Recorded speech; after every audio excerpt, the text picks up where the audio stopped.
Hello everyone, I am Roni ভাই। আজকে বের হলাম ঢাকার উদ্দেশ্যে।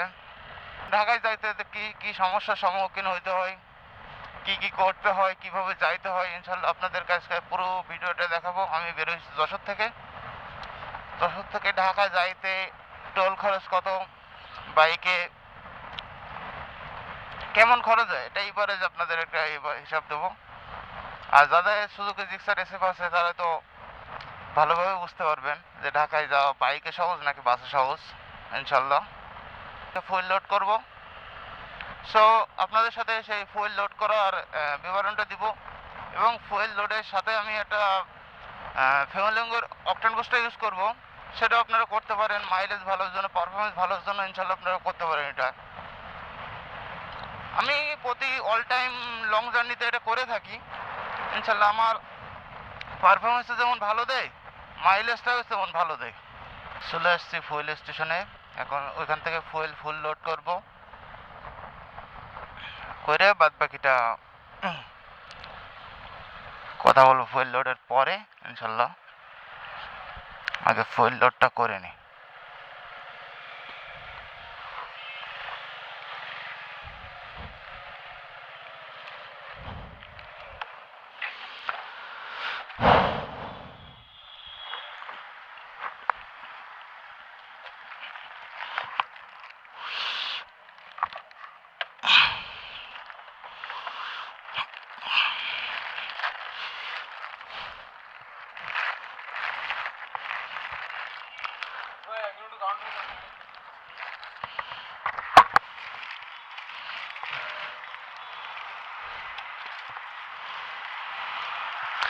ফুল লোড করবে, একটুখানি দাঁড়ান।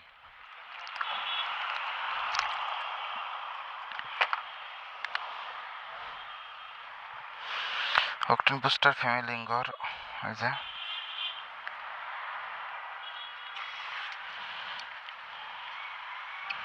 এটা আমি সম্পূর্ণ দেবো আজকে, কারণ অনেকদিন আমি অকটেন বুস্টার ইউজ করি নাই। তো আরও তেলে ঝামেলা আছে কিনা জানি না।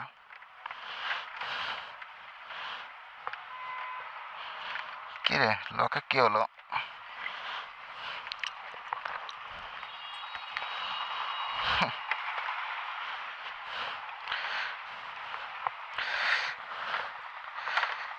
কি হলো লকে?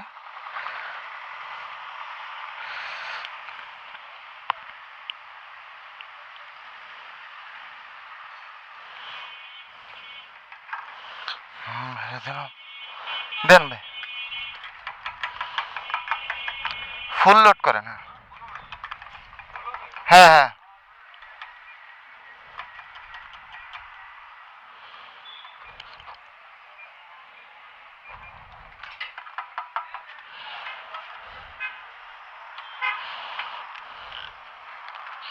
হুম, এক করে ফুলতেই আছে।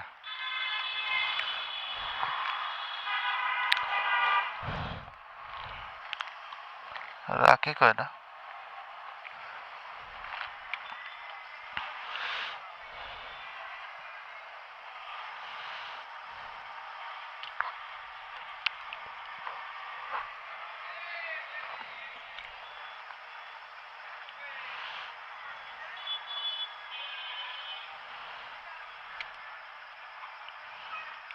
মারেন।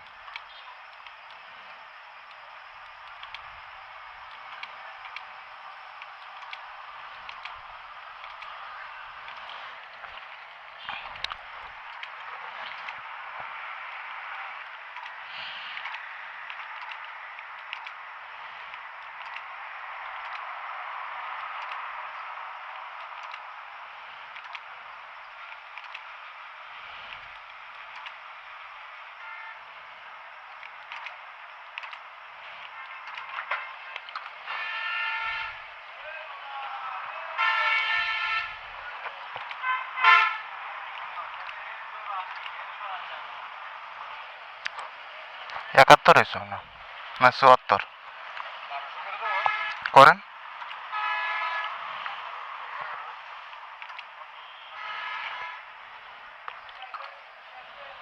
85,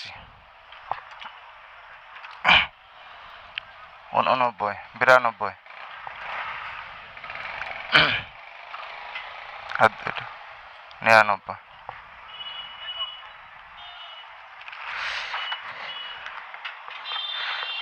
লা ল্যাপটপ হতে পড়বি নি তুই পড়লি। এইখানে থাক, এটা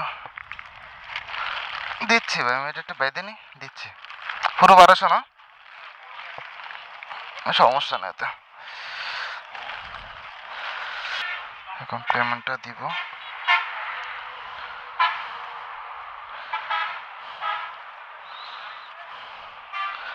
ভাই টাকা আছে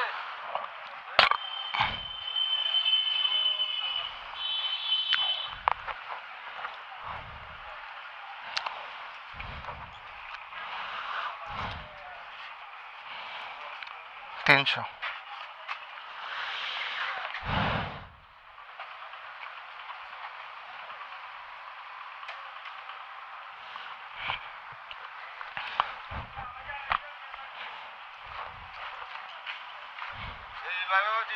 হ্যাঁ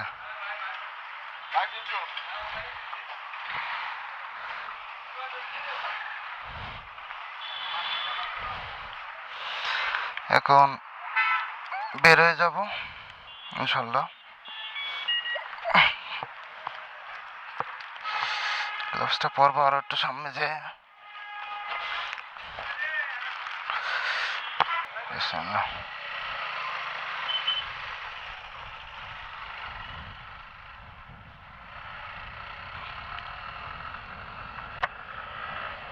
অকটেন নিলাম মোট 1200 টাকার, এবং ওর সাথে একটা বুস্টার ইউজ করলাম। এখন ট্যাঙ্কি ফুল, ইনশাল্লাহ এনজয় করে বাইক রাইড করা যাবে আল্লাহর রহমতে।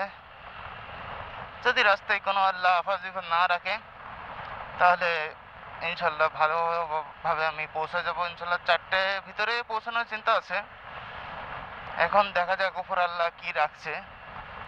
সো বাদ বাকিটা কথা হচ্ছে আপনাদের সাথে এভরিওয়ান যশোরে যে আপনাদের সাথে কথা বলবো ইনশাল্লাহ।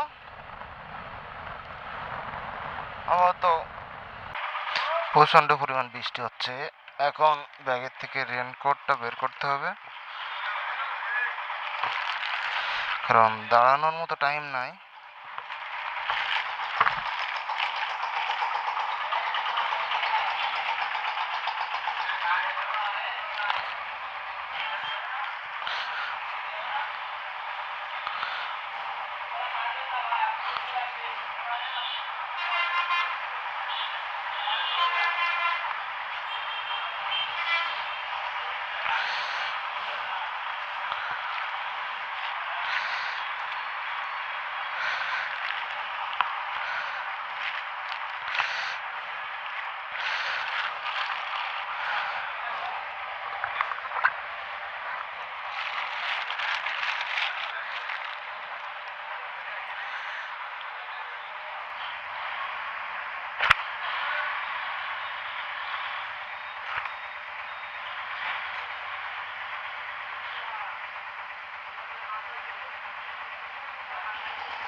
কি পরিমাণ যে গরম লাগবে উপর আল্লাহ জানে।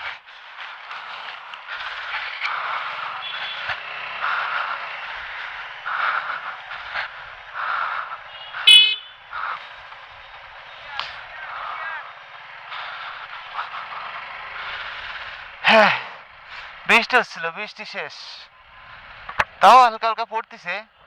সো তবুও রেনকোটটা পরে নিলাম, কারণ বৃষ্টি অবস্থায় বাইক চালানো আর সাইডে বড় গাড়ি যাওয়া মানে বৃষ্টি ওপর থেকে না পড়লেও নিচ থেকে ভিজিয়ে দিবে। সো এই জন্য ফাও রিস্ক নিলাম না, যেহেতু আমার কাছে সবই আছে সেহেতু রিস্ক নিয়ে কোনো লাভ নাই। আমি ভাবছিলাম আরএন রোডে যে বাইকের একটু একটা নাটের দরকার, আমি ইটা লাগাবো তার জন্য, ফোন হোল্ডারটা লাগাবো তার জন্য। তো ওইখান থেকে আমি নাটটা কিনবো আর রেনকোটটা পরে নিয়ে একবারে আমি বাইক রাইড শুরু করব, কিন্তু হইল না, সময়তে পারলাম না।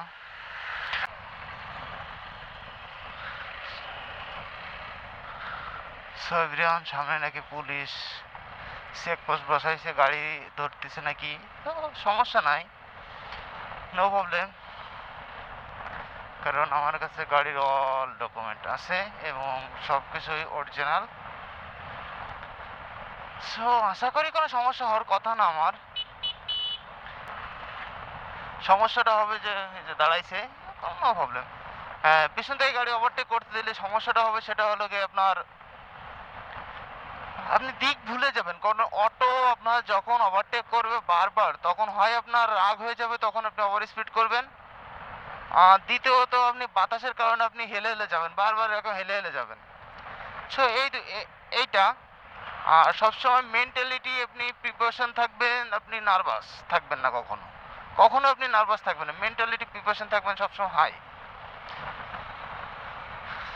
আর গাড়ির ক্ষেত্রে গাড়ি কিছু 4-5টা জিনিস চেক করে নিয়ে গাড়ি আপনি জার্নিটা শুরু করবেন। 4-5টা, যেমন আপনার সামনের চাকা পিছনের চাকা হাওয়ার প্রেশার ঠিক আছে কিনা, এটা আপনার ফার্স্ট অবভিয়াসলি আগে এটা আপনি চেক দিবেন। কোনো কিছু চেক দেন বা না দেন, ফার্স্টলি আগে হাওয়ার প্রেশারটা চেক দেবেন। দ্বিতীয়টা যখন দেখবেন আপনার হাফ ডাউনে 500-600 কিলো একটা এভারেজ আছে, তখন আপনার মোবিলটা যদি 1000-1500 কিলো পার হয়ে যায়, সেক্ষেত্রে আপনি মোবিলটা ড্রেন দিয়ে নিয়ে যাবেন। সবসময় নিউ মোবিল দিয়ে আপনি লং টাইম জার্নি করার চেষ্টা করবেন, সেক্ষেত্রে আপনি গাড়ি চালায় রাইডিং করে খুব মজা পাবেন। আর তৃতীয়ত, গাড়ির ডকুমেন্টসগুলো আগে আপনি চেক করে আপনার কাছে রাখবেন যে সব গাড়ির ডকুমেন্টস ঠিক আছে কিনা, অ্যান্ড আপনার ন্যাশনাল আইডি কার্ডের ডকুমেন্টসটা রাখবেন, অবভিয়াসলি এটা রাখতে হবে। সেক্ষেত্রে আপনার অনেক অনেক ফ্যাসিলিটি পাবেন, কারণ কোনো সমস্যা হলে ওটা দিয়ে আপনাকে করতে পারবে ইনশাল্লাহ, আল্লাহ না করুক। এরপরে গাড়ির সাউন্ড ঠিক আছে কিনা, ব্রেক ঠিক আছে কিনা, এই জাস্ট সিম্পল কয়েকটা ওয়ে আপনি নিজের মতো করে চেক দিবেন, বা আপনার যদি পরিচিত কোনো মেকার থাকে তাকে দিয়ে চেক দেওয়াবেন, দিয়ে আপনি তারপর লং জার্নি শুরু করবেন। ইনশাল্লাহ আপনি জার্নিতে আপনার কোনো ব্যাঘাত ঘটবে না। আর যদি 250 কিলো একটানে জার্নি থাকে, দেখা যাচ্ছে আমি যেমন যশোর থেকে ঢাকা যাচ্ছি, আমার জার্নিটা 250 কিলো মতো, সো আমি 100 কিলো পর ব্রেক করি, হয়তো একটানা রাইড করি 100 কিলো 90 কিলো, আমি তারপর ব্রেক করি, আমার 10 মিনিট 5 মিনিট একটা ব্রেক নিই, কারণ শরীরে প্রেশার দিয়ে আমি বাইক কখনো রাইড করি না। আর শরীরে প্রেশার দিয়ে কখনো বাইক রাইড করে ঠিক না, তখন মনোহীনতা ঘটে, সেক্ষেত্রে অ্যাক্সিডেন্টের প্রভাবটা বেড়ে যায়। সো এই টিপসগুলো আপনারা ফলো করে আপনারা বাইক রাইড করবেন, ইনশাল্লাহ আপনাদের কোনো রাস্তাতে কোনো সমস্যা হওয়ার কথা না। আর উপরে আল্লাহর পরে ভরসা রাখবেন, উপরে আল্লাহর পরে ভরসা রাখবেন, বাদ বাকিটা। এই যে সে ব্রিজটা একেবারে উপরে ফ্লাইওভার সিস্টেম, মনে হচ্ছে ঢাকা ফ্লাইওভারে চলতেছি।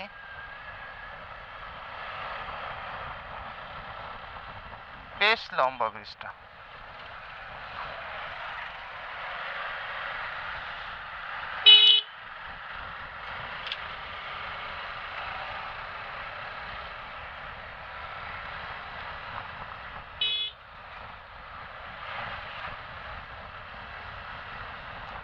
আর এত বড় ব্রিজে কোনো টোল নাই, তবে নৌকা ক্ষমতায় থাকলে হয়তো টোল থাকতো।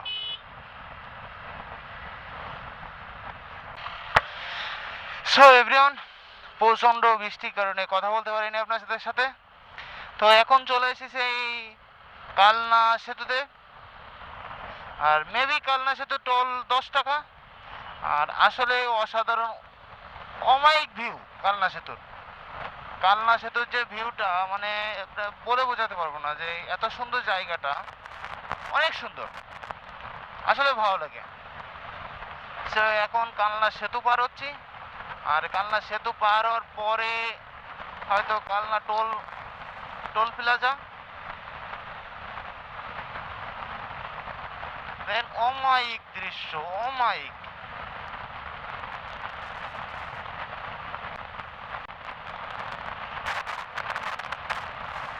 হ্যাঁ, গাড়ি যদি আপনি 1-150তেও চালান তাও আপনার ভালো লাগবে। আর এইখানে আসতে জন্য গাড়ি এমনি অনারেসে উঠে যায়। দেখেন আমার স্পিড উঠে গেছে অলরেডি 91-92। যদি সার্জন থাকে তাহলে 100% মামলা।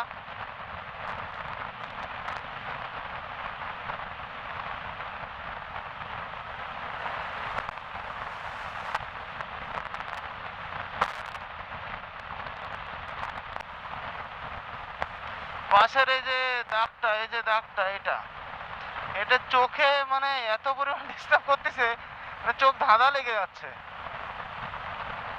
চলে এসেছি সেই কালনা সেতুতে অলরেডি।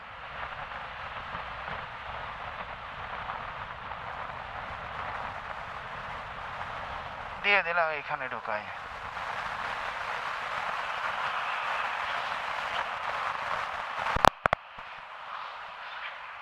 $10।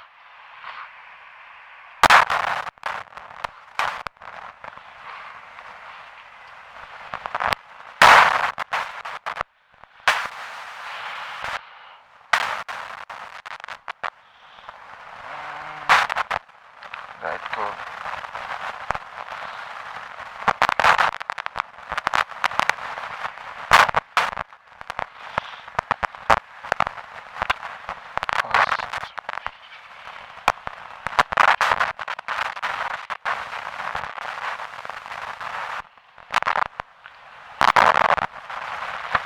সো এভরিওয়ান,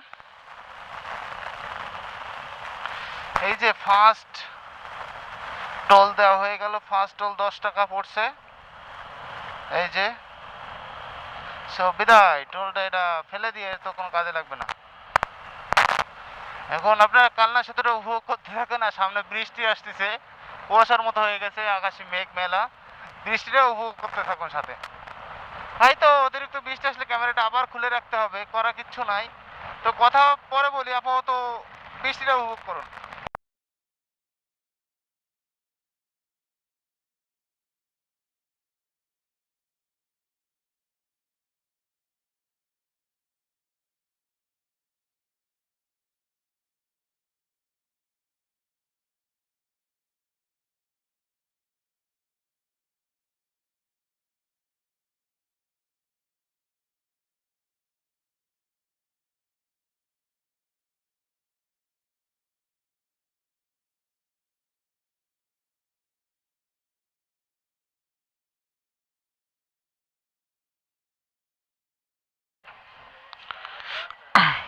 বিসমিল্লাহ বলে আবার রেডি হলাম।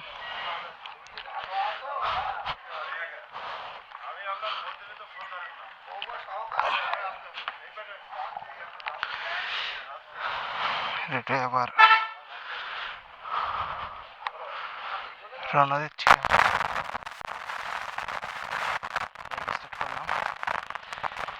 হ্যাঁ, প্রায় 2 ঘন্টা রাইড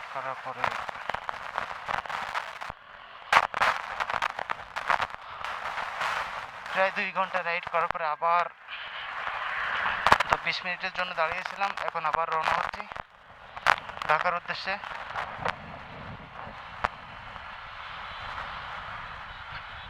এই যে আলাদা পদ্মা সেতু থেকে মোটর বাইকের লাইনটা অনেকটাই আলাদা করে দিছে। এই যে এখন একটু ব্যাড করে যেতে হয় মোটর বাইকের জন্য। সো আমি সেটাই করতেছি। আমার সামনে ইনি মনে একটু মিস্টেকে চলে গেছিল, তো আবার ঘুরে ঠিকঠাক আসলো, আইসে আবার এখন পদ্মা পার হবে।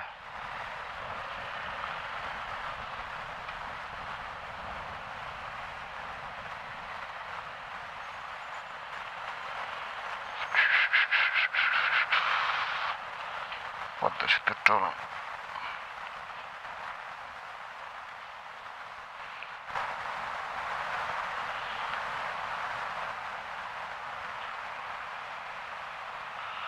মেবি 100 টাকা।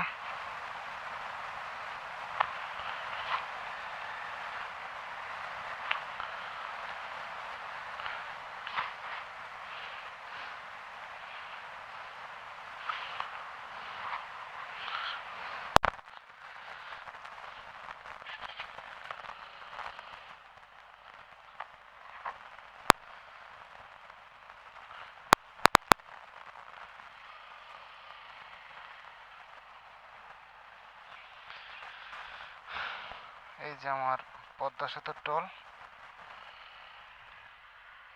পদ্মা সেতুর ছবিও ওখানে আছে, লেখা কি যানজট টোল প্লাজা। মানে বাইক কি যানজট নাকি বুঝলাম না, টোলে লেখা যানজট টোল প্লাজা, এখন বাইক যানজট কিনা এটা তো আমি বুঝতে পারতেছি না বিষয়টা। আচ্ছা যাই হোক, হইলো বাইক যানজট, তাহলে 120 টাকা টোল অলরেডি চলে গেছে, আর 2টা টোল হয়তো দিতে হবে, তাহলে টোটাল 140 টাকা টোল যাবে। আমার ঢাকা আসতে টোটাল 140 টাকা টোল যাচ্ছে মেবি। এটা আমি জাস্ট আপনাদের হিসাব দিয়ে দিলাম একটা সিম্পল।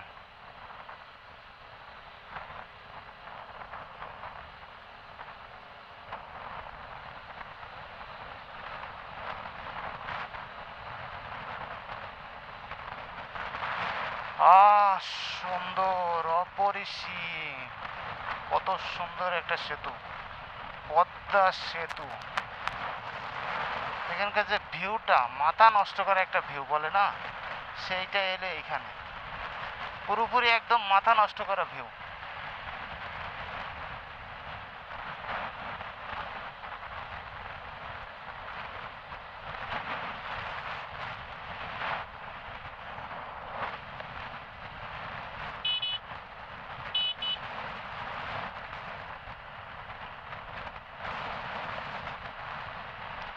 আমি কোচি করে সামনে একটু দাঁড়াবো একটা সেলফি নেওয়ার জন্য এখন, কারণ পদ্মা সেতুতে এখন সেলফি নেওয়া যায়, সেই সুযোগটা আছে। সো আমি সেই কারণে দাঁড়াবো, কারণ আমি আসলেই পদ্মার পরে একটা করে সেলফি নিয়ে যাই। তো আজকে যদি না নিই কেমনটা হয়ে যায় না। ওই নৌকাটা মনে হচ্ছে না ডুবে গেছে, ওই যে ওই পানি মধ্যে যাচ্ছে, মনে হচ্ছে না ওটা ডুবে যাচ্ছে। ওটা কিন্তু অনেক বড় নৌকা।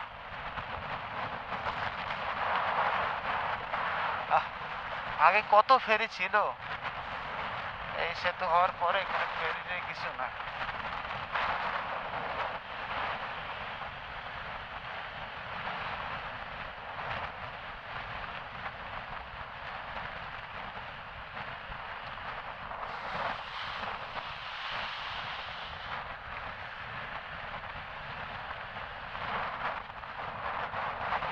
হ্যাঁ, এইখানে দাঁড়ানো যায়।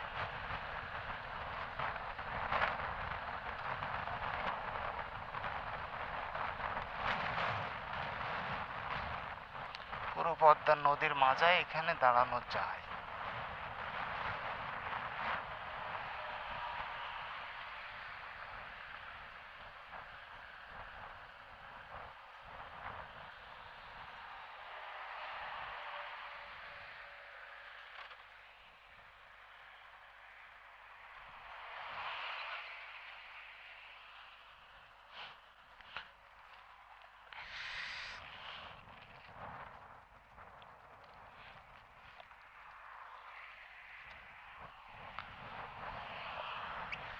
ওয়াও, স্বপ্নের সেতু আমাদের পদ্মা সেতু। যেমন মনোরম দৃশ্য তেমন মনোরম বাতাস।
পদ্মা সেতুর পারে অলরেডি কিছু ছবি তুললাম। এখন পদ্মা সেতুতে আপনারা 5-10 মিনিট দাঁড়াতে পারবেন, তবে হ্যাঁ, যানজট করে দাঁড়ানো যাবে না। হয়তো 1-2 জন বা 4 জন আসলেন, এসে 2-4টা ছবি তুললেন, তুলে চলে গেলেন। এখন এরকম দাঁড়ানো যাবে, কিন্তু আগের মতো টিকটক টিকটক এসবগুলো করা যাবে না। কারণ একটা রোডে অত সিকিউরিটি তো দরকার হয় না, তাই না? বেসিক্যালি যেটা, সো এই কারণে এখন পদ্মা সেতুর পারে ছবি টবি উঠানো যায়। সো এটা নিয়ে কোনো নিষেধাজ্ঞা নাই। আর 5-10 মিনিট মন চাইলে দাঁড়াতে চাই, কারণ আমাদের জিনিস আমরাই যদি তারপরে উঠতে না পারি, তারপরে স্বাধীনভাবে চলতে না পারি, তাহলে কেমন একটা হয়ে যায় না? তবে আগে যেমন মানুষ আসতো, হাইটে আসতো, এসে এই যে টিকটক করতো, এ করতো, ও করতো, এইটা আর এখন সম্ভব না।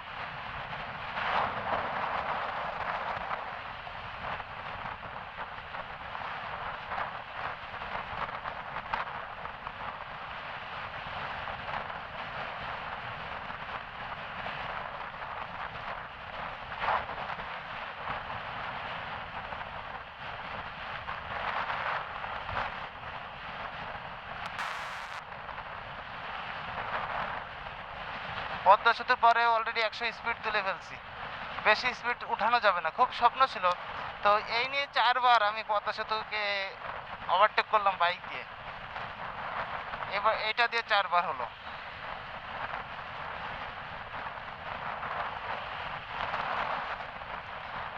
এটা দিয়ে 4বার আমার পদ্মা সেতুর পরে বাইক রাইডিংয়ের এক্সপিরিয়েন্স ইনশাল্লাহ অনেক ভালো।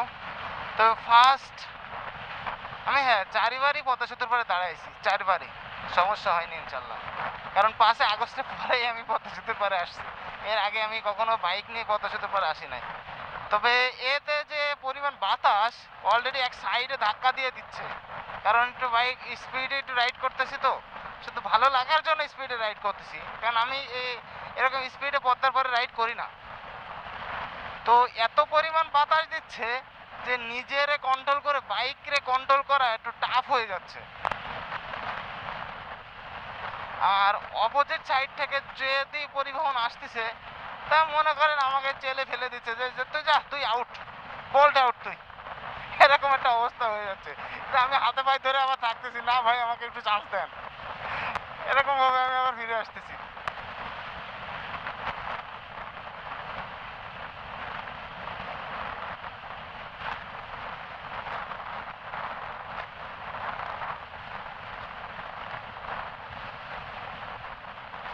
অলরেডি মেলা জোরে রাইড করে ফেললাম, এবার একটু চলে যাওয়ার চেষ্টা করি।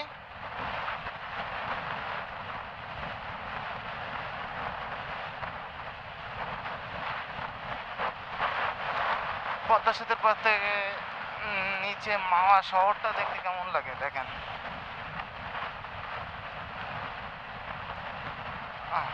রাস্তা শেষ পদ্মা সেতুর, এখন নিচে নামবো, নামে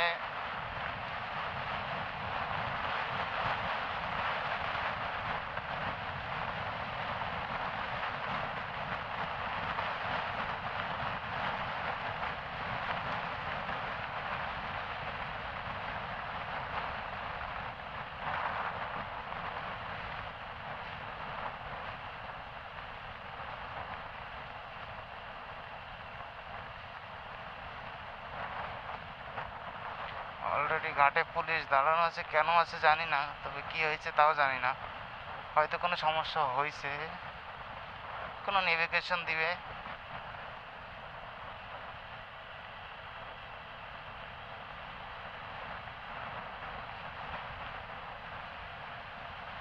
এই যে অপোজিট সাইডের পদ্মার টোল বক্সটা, অপোজিট সাইডেরটা।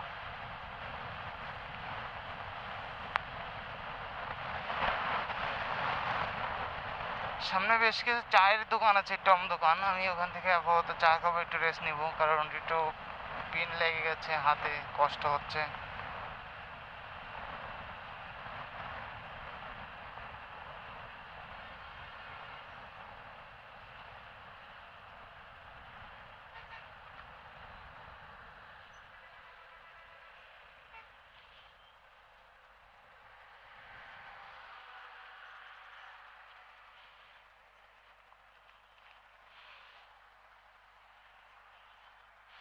এই যে মামার কাছ থেকে প্রায় খাই, আজকেও আমার কাছ থেকে চা খাবো। নাট লাগাইতে হবে, ওই যে ওই দোকানটা পেয়েছি।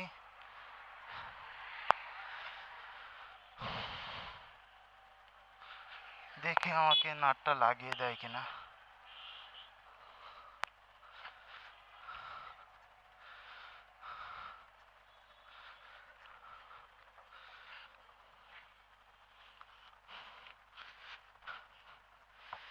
বেশি কিছু না, এটা খুলতে হবে, খুলে এই নাট একটা আছে ওটা একটু লাগাই দিতে হবে। হ্যাঁ হ্যাঁ, খুলে এবার ওইখানে ডাবল লাগাইতে হবে আর কি।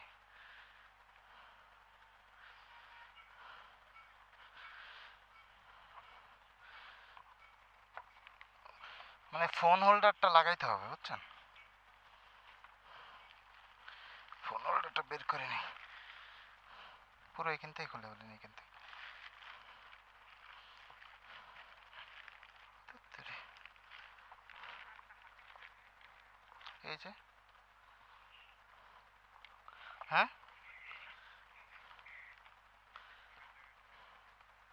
এটা লাগে নাকি?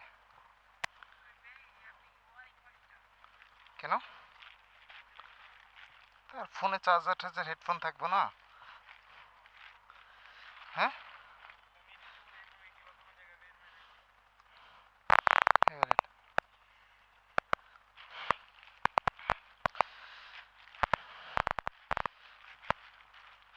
সে যশোর থেকে আইসি, তা লাগাবো তো কোনো পাচ্ছে না, প্লেস পাচ্ছে না।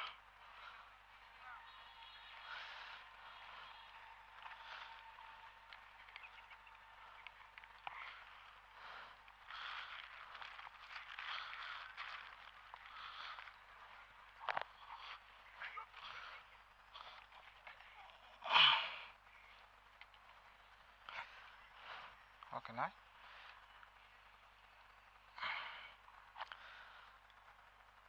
ওকে।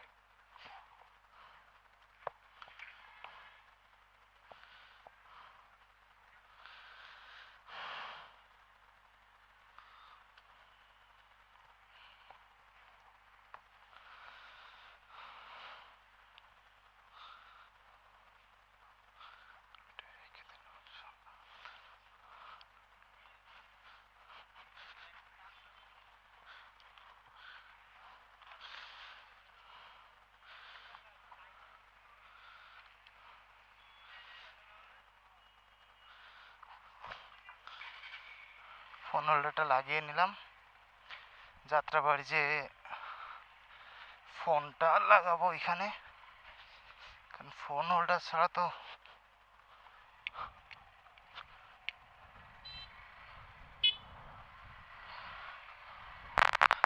চলাই মুশকিল।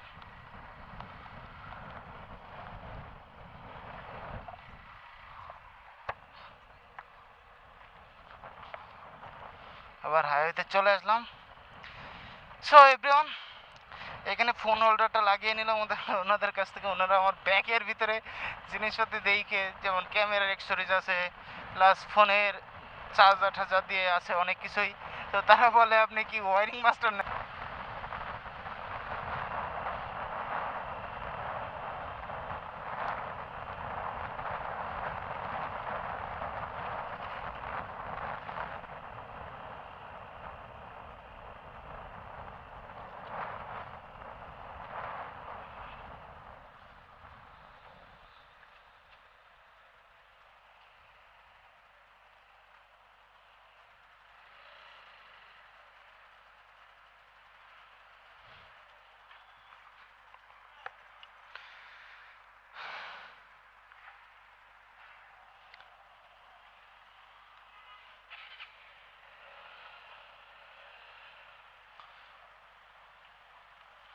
কত ভাই?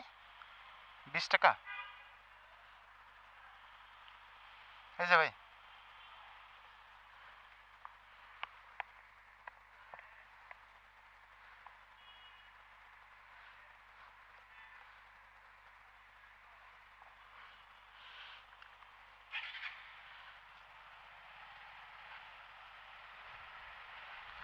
সো টোল প্লাজা পার হলাম, এইটা টোল নিল 20 টাকা, আর মেবি একটা টোল পার হইতে পারে। এই টোলটার আপনার দেখায়, এটা কি লেখা, এই যে 20 টাকা ক্যাশ, এটা ওদি উড়ায়,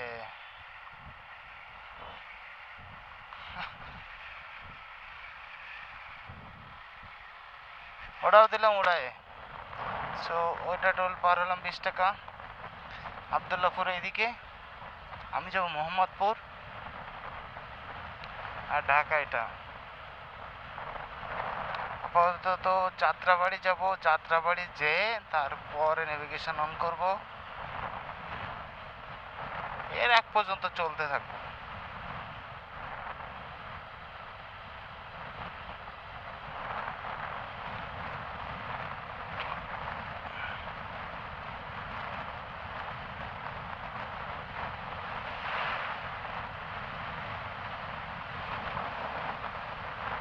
সো এভরিওয়ান, বেশি কথা বলবো না, আল্লাহর অশেষ রহমতে চলে এসেছি প্রায় গন্তব্যে। আমি আমার বাসার প্রায় কাছেই আছি। সো লং ভিডিওর জাস্ট ঢাকায় আসার আমার ভিডিও ছিল এইটুকুই। তো ভালো থাকেন, নেক্সট অতি তাড়াতাড়ি একটা ভিডিও পাবেন, হয়তো ট্যুরের ভিডিও পাইতে পারেন, সাজেক ট্যুরের ভিডিও। সো আগে থেকে জানিয়ে দিলাম। সো আল্লাহ হাফেজ, ভালো থাকেন।